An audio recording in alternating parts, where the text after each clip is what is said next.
Welcome to movies की सनीमाबाजी। हम सुन रहे हैं फिल्म स्टार धर्मेंद्र जी के जीवन की कहानी। अभी तक की कहानी में हमने सुना कि कैसे वो अपने छोटे से बेटे और अपनी पत्नी को पंजाब में ही छोड़कर स्ट्रगल करने के लिए मुंबई आते हैं और उनकी दोस्ती हो जाती है फिल्म स्टार मनोज कुमार जी से। अब आगे की कहानी सुनते हैं। धीरे धीरे धर्म जी की फिल्में सफलता प्राप्त करने लगी थीं। धर्म जी का व्यक्तित्व बेहद आकर्षक था और उस समय ना तो आजकल के जैसे बहुत सारे फिल्म की ट्रेनिंग देने के लिए इंस्टीट्यूट होते थे और ना बहुत ही ज़्यादा टैलेंट कॉन्टेस्ट होते थे। और धर्म जी जो भी न्यू कमर आ रहे थे उसमें अपना एक अलग स्थान रखते थे। सन 1962 में आई हुई उनकी फिल्में थीं सूरत और सीरत और अनपढ़। धर्म जी ने सन 1960 से सन 1965 के बीच लगभग 20 फिल्मों में काम किया था और इस सब में उनके 6 साल का वक्त गुजर गया था और उसके बाद वो जादू हुआ जिसने धर्म जी को धर्मेंद्र बना दिया। जो 20 फिल्में धर्म जी ने की थी उनमें से 12 फिल्में हिट थीं और बस 3 ही फिल्में फ्लॉप हुई थी। तो धर्म जी की सफलता का रेट लगभग 85% था। उन दिनों की बात बताते हुए धर्म जी ने एक बार बताया था कि मेरी फिल्में बहुत हिट रहती थीं, मगर फूल और पत्थर जो कि सन 1966 में आई थी वो उस समय की शोले की तरह की फिल्म थी और उस फिल्म में मेरे पात्र शाका को लोग आज भी भूल नहीं पाए हैं। धर्म जी ने उन दिनों बहुत सारी फिल्में साइन की।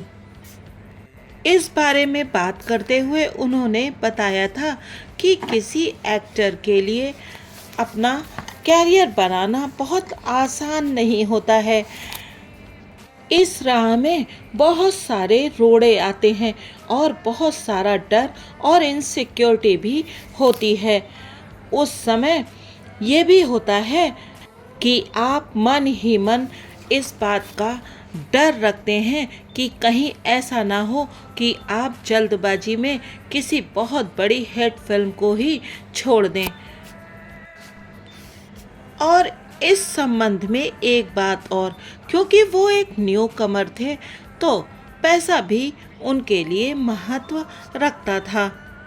उनके ऊपर जिम्मेदारियां भी थीं।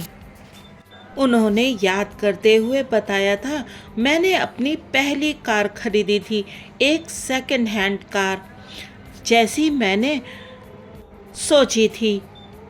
वो एक फिएट थी और ये मैंने खरीदी थी जब मैंने अपना कैरियर लगभग शुरू ही किया था और मैंने उसे बहुत ही गर्व में भरकर बिमल रॉय जी को दिखाया था। और मेरा दूसरा सपना था एक फ्लैट लेना और इसमें मुझे कुछ समय लगा, लगभग 2 साल का। मैंने किराए पर अपना पहला फ्लैट लिया था 14 रोड खार में और ये था 180 रुपये महीने के किराए पर। लेकिन ये उस समय के लिए बहुत बड़ी रकम होती थी।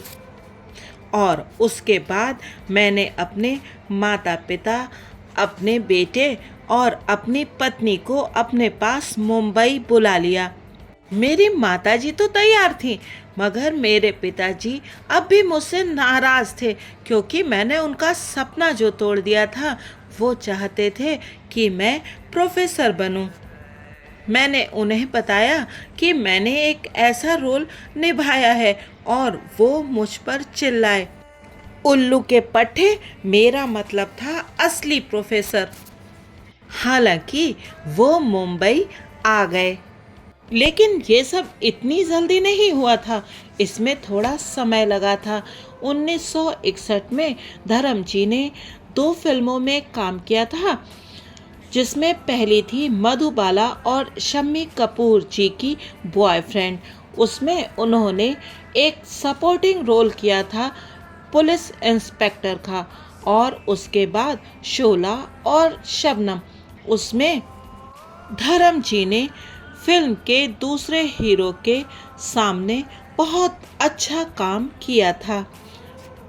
शोला और शबनम में धर्म जी ने एक ऐसे युवा व्यक्ति का किरदार निभाया था जो कि अपने प्यार, जो कि उनका बचपन का प्यार था, और अपने दोस्त जो उसी लड़की को प्यार करता है के बीच संबंधों पर आधारित थी।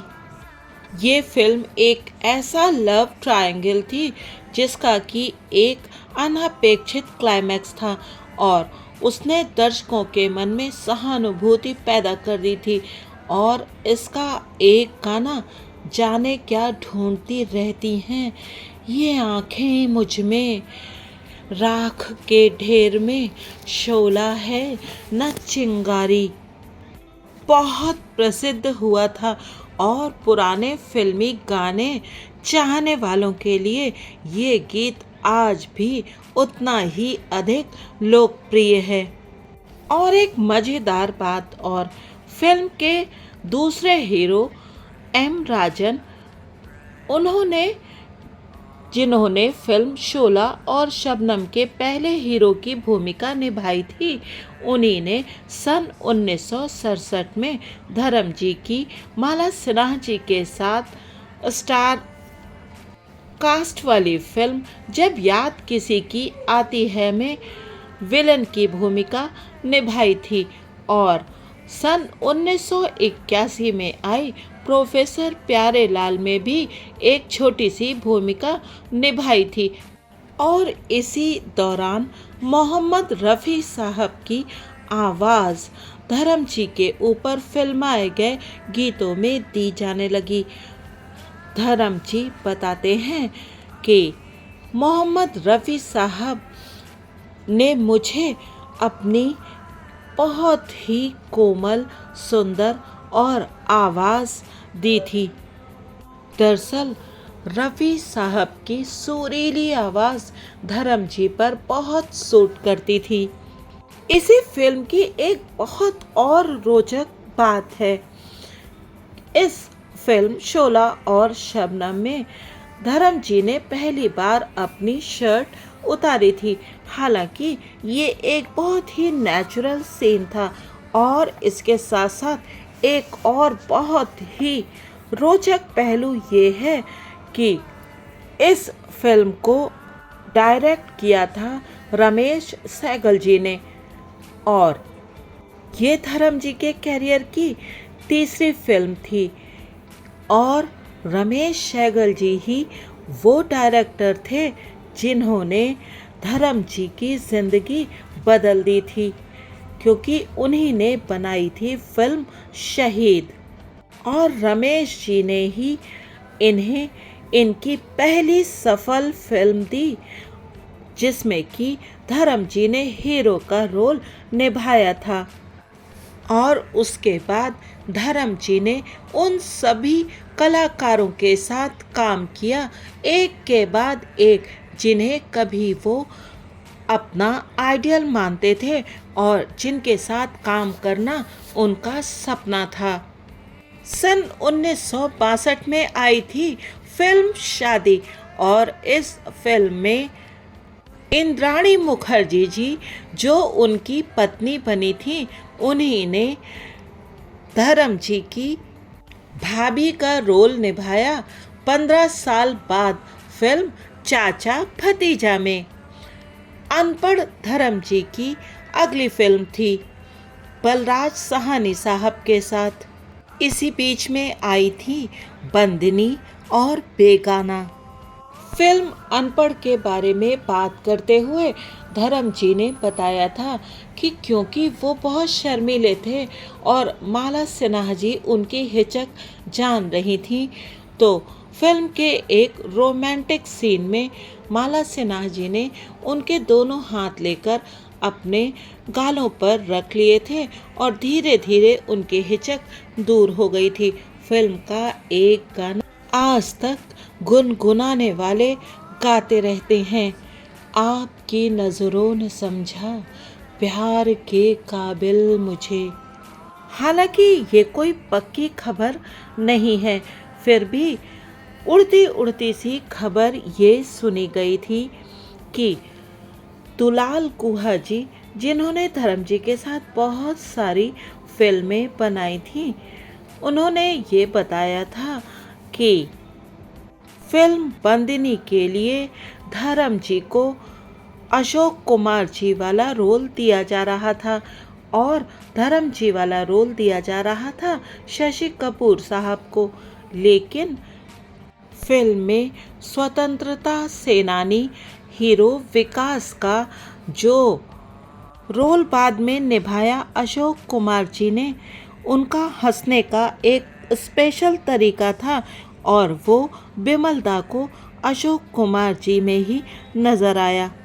हालांकि ये कोई पक्की बात नहीं है और फिल्म में डॉक्टर के रोल में धर्म जी ने, अशोक कुमार जी ने और नूतन जी ने शानदार काम किया है। जिन लोगों ने फिल्म बंदनी देखी है उन्हें आज भी उस फिल्म में धर्म जी का रोल और अशोक कुमार जी का रोल और फिल्म के गाने याद ही होंगे।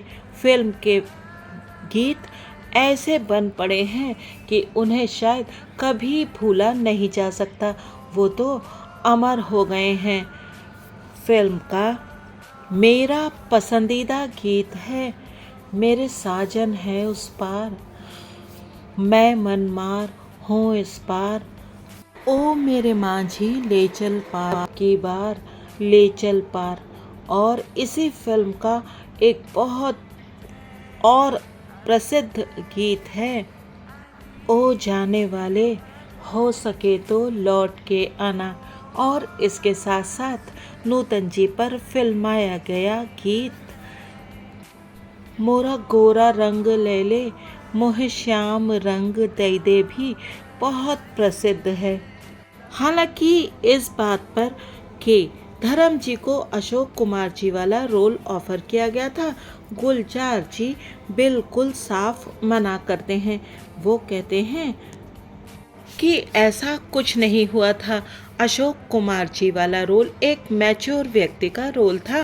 जबकि धर्म जी जब फिल्म रिलीज हुई और जिसमें कुछ समय लगा तो केवल 28 वर्ष के थे।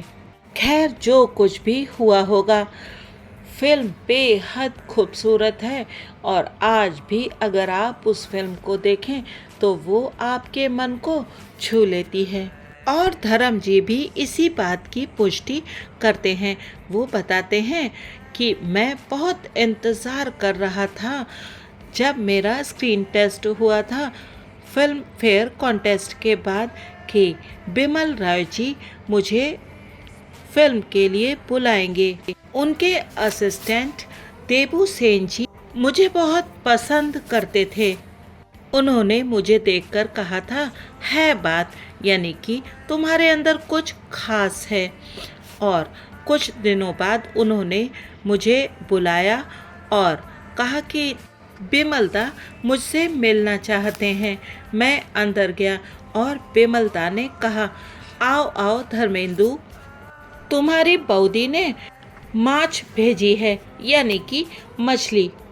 बिमल रॉय जी अपना खाना एक स्ट्रगलर के साथ, एक न्यू कमर के साथ शेयर कर रहे थे, जैसे कि एक बार देव साहब ने अपना आइस बॉक्स शेयर किया था। हालांकि धर्म जी बताते हैं कि मैं ठीक से खाना नहीं खा पा रहा था क्योंकि मुझे लग रहा था कि आखिरकार इस टेस्ट का रिज़ल्ट क्या होगा, मुझे फिल्म में लिया जाएगा या नहीं। और थोड़ी देर बाद बिमलदा ने कहा, और धर्मेंदु तुम बंदनी कर रहा है। और धर्म जी बताते हैं कि मैं अब भी खाना नहीं खा पाया क्योंकि अब मैं बहुत खुश था। असल में कुछ क्षण ऐसे होते हैं जो महीनों सालों के बाद आते हैं, जब आपके संघर्ष के बाद आपको सफलता का वो आकाश मिलता है जिसे आप छोड़ना नहीं चाहते। मैं इस क्षण को हमेशा जीते रहना चाहता था। धर्म जी बताते हैं कि मैंने फिल्म साइन की थी बिमल रॉय जी के साथ और इस फिल्म को डायरेक्ट करने वाले थे गुरुदत्त साहब। हालांकि ऐसा हो नहीं पाया, लेकिन बिमल रॉय जी की फिल्म साइन करना एक बहुत बड़ी बात थी। बंदिनी के रोल ने धर्म जी को एक एक्टर के रूप में एस्टैब्लिश कर दिया था। उनका छोटा सा रोल था, लेकिन उसे उन्होंने बहुत खूबसूरती से निभाया था। फिल्म तो बेहद सुंदर थी ही। फिल्म इंडस्ट्री दरअसल एक अजीब सी जगह है जहां पर आपको सफलता के लिए बहुत सारी चीज़ें और काम करने पड़ते हैं, पर धर्म जी बहुत ही इनोसेंट और सच्चे व्यक्ति हैं और उन्होंने बहुत सारे समझौते करने से इनकार कर दिया। हालांकि उनकी एक्टिंग बहुत सारी फिल्मों में आप देख सकते हैं और देख सकते हैं कि उसमें कितनी डेप्थ है, जैसे बंदिनी, प्रतिज्ञा, चुपके चुपके और सत्यकाम। इन सब फिल्मों में उनके अलग अलग रोल थे, लेकिन उन सबको बहुत खूबसूरती से धर्म जी ने निभाया था। और 1963 में एक और फिल्म आई थी धर्म जी की, बेगाना। सन 1964 में धर्म जी की एक साथ 7 फिल्में रिलीज हुई थी। कुमकुम जी के साथ एक फिल्म थी गंगा की लहरें। किशोर कुमार जी ने धर्म जी के लिए पहला गाना गाया था सन 1970 की फिल्म तुम हसीन मैं जवान में मुन्ने की अम्मा। धर्म जी ने आई मिलन की बेला में नेगेटिव रोल निभाया था। इस फिल्म में हीरो थे राजेंद्र कुमार जी और हीरोइन थी सायरा बानो जी। फिल्म बहुत सफल रही थी और राजेंद्र कुमार जी धर्म जी के काम से बहुत इम्प्रेस हुए थे और जब उनके brother in law OP Ralhan ji Phool Aur Patthar बना रहे थे, तब उन्होंने ही धर्म जी का नाम उन्हें सुझाया था। हालांकि धर्म जी ने कहा था कि उन्हें ऐसी किसी बात का पता नहीं है। वो कहते हैं कि जहाँ तक मैं जानता हूँ मैं बहुत अच्छा कर रहा था और इस रोल के लिए सूट करता था। हालांकि आई मिलन की बेला में धर्म जी का नेगेटिव रोल था, फिर भी लोग उन्हें ही पसंद कर रहे थे और महिलाएं तो उनकी एंट्री पर आहें भी भरती थीं। धर्म जी बताते हैं कि मुझे बहुत ज़्यादा अपने फैंस की चिट्ठियां मिली थीं और सायरा बानू जी की मां नसीम बानू जी ने कहा था कि मैं फिल्म में एक अमेरिकन की तरह लग रहा था। फिल्म पूजा के फूल में धर्म जी एक बार फिर माला सिन्हा जी के साथ फिल्म में थे। एक और फिल्म आई थी मैं भी लड़की हूँ। मोहन कुमार जी की एक और फिल्म आपकी परछाइयाँ भी हिट रही थी। फिल्म मेरा कसूर क्या है और हकीकत, आज इन सभी फिल्मों में धर्म जी की परफॉर्मेंस बहुत खास थी। फिल्म हकीकत भारत और चीन के युद्ध पर आधारित फिल्म थी और धर्म जी उस फिल्म के बारे में बात करते हुए भावुक हो जाते हैं। वो बताते हैं कि मैं आज भी शूटिंग के दिनों की याद करता हूँ जो हमने युद्ध के दृश्य लद्दाख में निभाए थे। कभी कभी हमारे पास खाना भी नहीं होता था। फिल्म हकीकत युद्ध पर आधारित फिल्मों में आज भी मील का पत्थर कही जा सकती है। फिल्म का गीत कर चले हम फिदा जानो तन साथियों आज तक लोगों की आंखों में आंसू ले आता है। यहाँ धर्म जी तो फिल्मों में सफल हो गए थे, मनोज कुमार जी भी वो कौन थी से सक्सेस प्राप्त कर रहे थे और शशि कपूर जी अभी स्ट्रगल कर रहे थे। उस समय नए हीरोज में जितेंद्र जी और संजय खान जी भी आ चुके थे और जॉय मुखर्जी और विश्वजीत जी भी फिल्मों में काम कर रहे थे। साथ ही साथ संजीव कुमार जी और फिरोज खान जी भी इसी संघर्ष में थे और धर्म जी फिल्म पूर्णिमा, नीला आकाश, काजल और आकाशदीप के साथ फिल्मों में छाए हुए थे। तनुजा जी के साथ फिल्म चांद और सूरज भी धर्म जी ने की थी और फिर आया सन 1966 का साल और इसी साल जन्म हुआ एक नए सुपरस्टार का। लेकिन ये सब जानेंगे अगले अंक में। तब तक आप बने रहिएगा मूवीज़ की सिनेमा बाजी के साथ और सुनते रहिएगा धर्म जी की ये इंटरेस्टिंग कहानी। Thanks for watching.